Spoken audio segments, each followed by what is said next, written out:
If you're a freelancer, an entrepreneur, or a side hustler, hi, welcome. I'm Hannah. I'm in the same boat. Whether you've realized it or not yet, technology is your friend. Could you get by with the bare minimum technology? Sure, but you're going to make it unnecessarily hard for yourself. It's 2024. The people who are going to be the most efficient, the most successful, and honestly, probably the most creative are going to be the people who know how to use technology to their advantage. Now, I'm not going to talk about how to use technology in this video. Maybe that's a later topic, but I am going to tell you what technology you should use, or at least based on my experience as a creative freelancer and entrepreneur, what tools have been most helpful for me. When you're at a 9 to 5, they usually have some sort of an established list of technology that you just kind of have to use. And in some ways that can be beneficial. But when you're doing your own thing, all the pressure is on you to decide. And sometimes that can be a little bit hard to know what exactly are the right tools to use and which ones are just a waste of your precious money that you have to spend every month, which is hard as a freelancer when you want to keep costs as low as possible. Really quickly, some background on me since it's relevant to some of the software that I use. I am a content strategist and writer and occasionally create content on the internet like this. So I think that probably 80 to 90% of the tools that I'm going to be talking about are more broadly applicable to any kind of creative freelancer, but there are going to be some that are more content marketing or writing specific. So anyways, let's just get started. First up, I think is foundational for anyone who's self-employed, and I use a business bank account called Found. I'm a really big believer in having separate bank accounts for your business and for your personal. This, I think, is like the first tip that I would give someone who's becoming self-employed is just make sure you keep all of your business money separate. It just makes things easier, smoother, more organized. There are probably other options that you could use for a business bank account, but I think that Found is the best, at least for me. I've been using it for the past 2 years and I don't have any complaints and I don't have any plans to look for an alternative to this. So here's what it can do. It can keep track of your income, it can keep track of your expenses, it can estimate and auto-save your taxes. You can actually pay your quarterly federal taxes right through the platform, and then it also makes it easy, just click a button to go to your state's website to pay your quarterly state taxes. Another really important thing here is that you can send invoices directly through this platform, and there's tons of different ways that people who you send these to can pay, even like Venmo and Zelle, bank account, credit card. This is like the only invoicing system I've ever used and it works really well. You can also pay subcontractors through here. I personally don't use this yet, but it's really nice to know that once I'm in that position where I am hiring some subcontractors underneath me, I can pay them directly through this platform. So all of my business money stuff is just together in the same place. Okay, next one is SEMrush.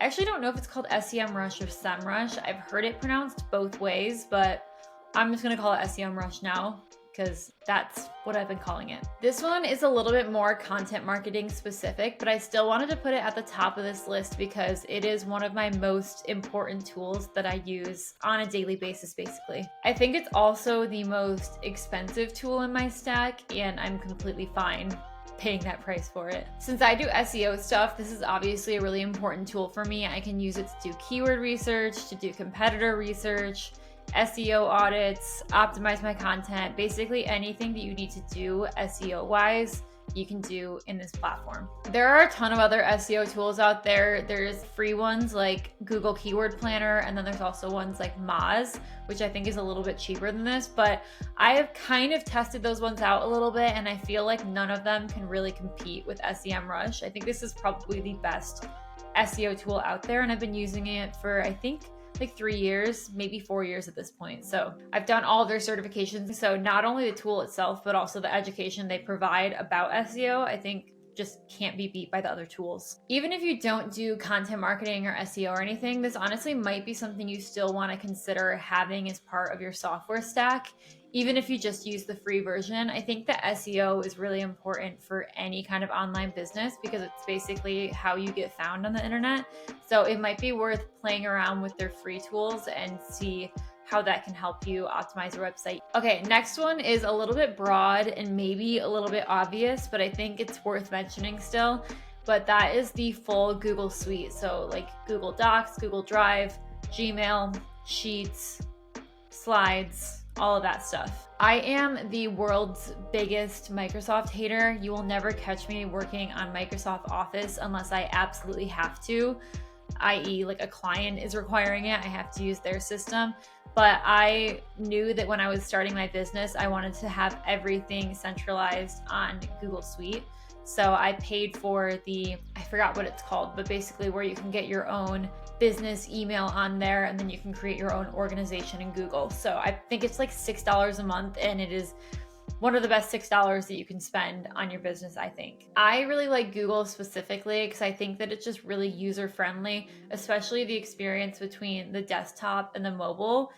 It all feels so similar, whereas on Microsoft, I think the mobile experience feels very different from the desktop experience, which feels very different from the browser experience.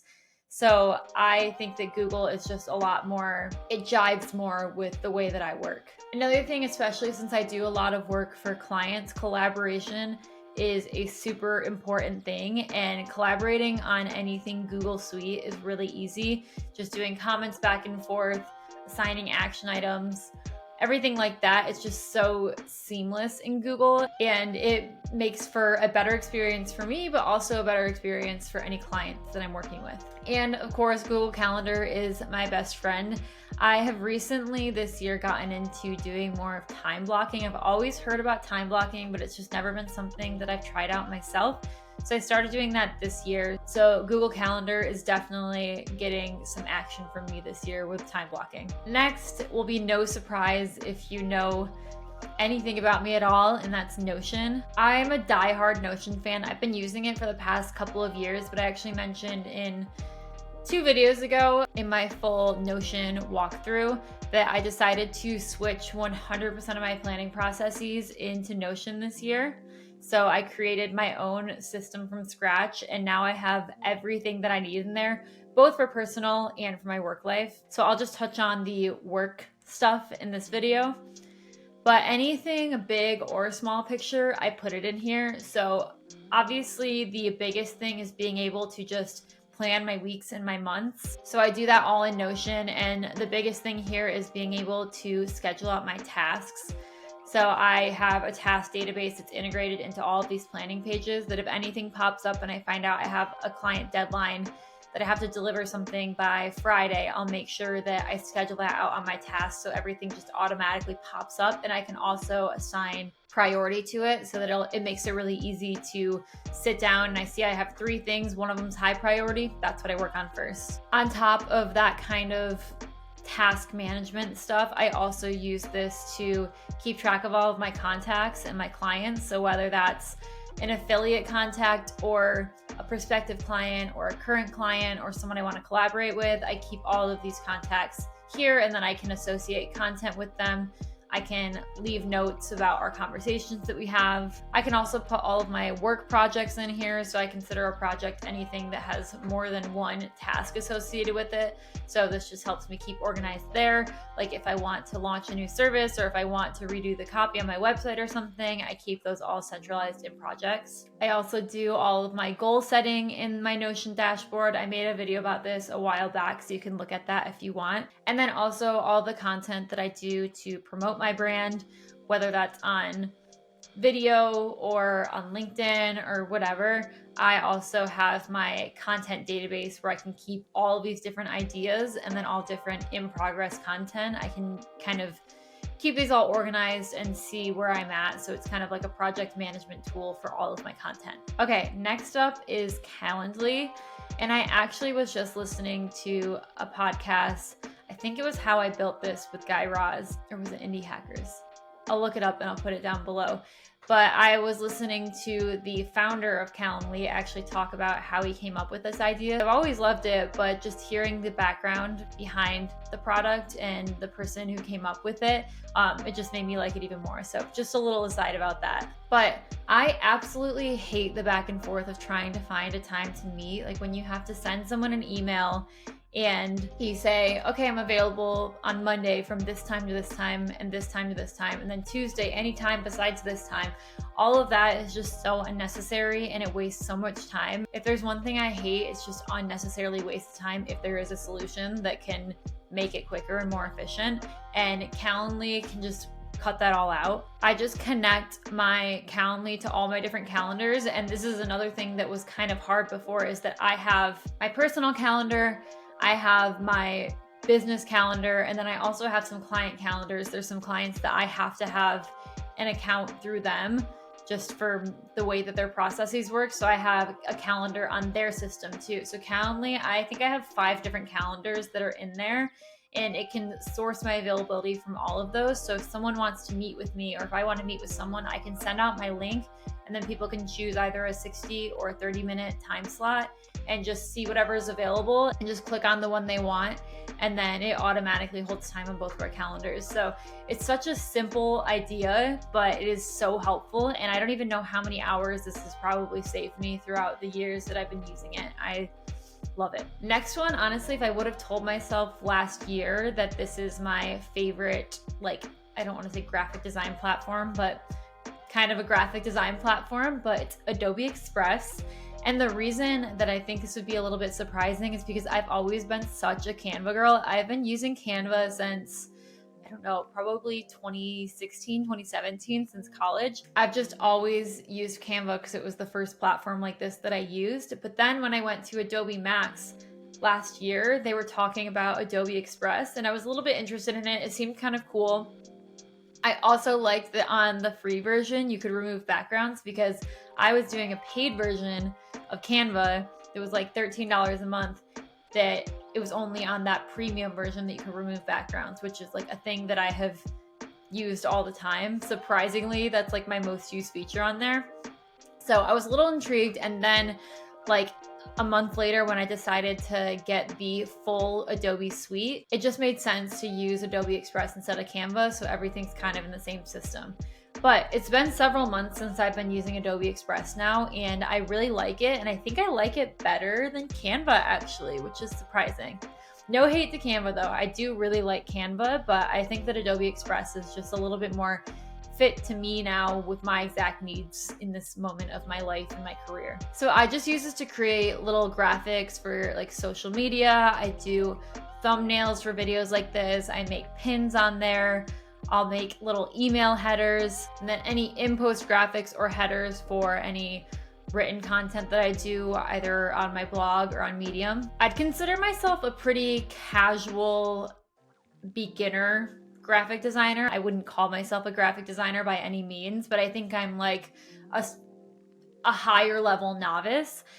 So it's really helpful to have all of the templates that Adobe Express has on here. I just like to be able to use them as a starting point when I'm feeling stuck. Even if I end up changing them so much that they look nothing like the original, it's just like a good starting point. They do have a generative AI text to template creator, and I've tried using this a few times. It's not amazing in my experience yet. Maybe I'm not putting the right prompts in there. Maybe I just have to get better at it, or it is a pretty new feature, so maybe they're just improving on it. So we'll see how it is in the next couple years. Next one, I don't want to talk too long about this because I feel like everyone's always talking about it, but I can't not mention it here.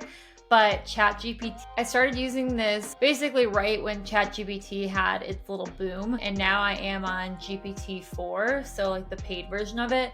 And I think I use this pretty much on a daily basis, especially since I am a writer. I never use it to create like a first draft, even as a starting point to edit from, because I feel like it ends up being repetitive. It makes unnecessary points, but I will use it in my research process and my outlining process. Just again, kind of like I was saying with the Adobe Express templates, just to give me a starting point. Sometimes I might already have some thoughts thrown on a page a little bit, but I use this just so I can kind of get some inspiration for how I organize things, and then I can take what I want, I can add on other things, I can probe deeper into certain things to see how I can expand upon them. So it's really helpful for writing, but also for other things. I feel like 2024 has kind of been a year of almost like soul searching for me. It's my first year that I've been fully freelance, so now I have the freedom to kind of do whatever I want in terms of where I'm leading my career.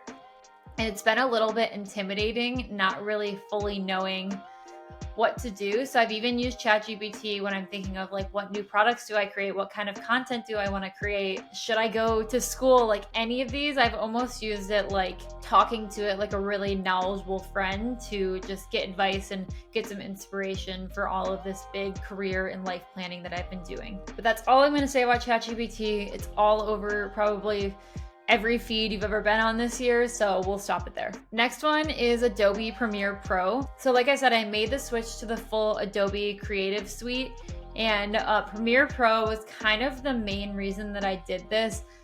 When I was at Adobe Max, the conference, they were showing off the text-based editing experience. So basically, you put your footage in there, it automatically transcribes it pretty accurately too, I might add. Sometimes if it's like a weird brand name, they don't get it, but most of the time it's pretty accurate. But you can use that transcript then to just edit your video. So a lot of times, especially if I'm doing long talking videos like this, there's a lot of times that I'll pause or I'll mess up or I'll have to say the same line a couple of times. I can just go through there and like, let's say I had to repeat a line and I said it 4 total times. I know that last take was the good one. So I can just highlight those first 3 takes, delete them, and it deletes it out of my video. So this has been, this word I feel like gets overused, but I'm not using it lightly here, a game changer for how quickly I can edit my videos. Before, and I'd have to go through the whole video and listen to every single second, make sure I catch any pause or any time that I misspoke. And it would take forever. If you have a 30-minute video, that could take you like an hour, hour and a half to do all of those like little edits. So this makes it super simple since you just look at the words to be able to do it. And I'll even show you if you have a 20-second pause where you were like gathering your thoughts or looking at your notes, just click that and you can delete the pause too. I feel like this has probably cut down my editing time by at least like 50%. So I use these to mostly edit these YouTube videos, and I've also done some occasional videos for clients. This is something I'm increasingly doing, so I definitely wanted to make sure I had a good tool in my stack to do that. I also used to use this to edit clips for my podcast, because it would just be audio and then I would just have a little graphic on screen while I was editing the clips for the podcast. But now, as of the last episode of my podcast, I started doing it on video too. So now I can edit my podcast with the text-based editing too, instead of having to do that same process that I was talking about, going through listening to it manually. I was doing that in GarageBand, but now since it's audio and video, I can do all of those edits in Premiere Pro. So super, super stoked about that.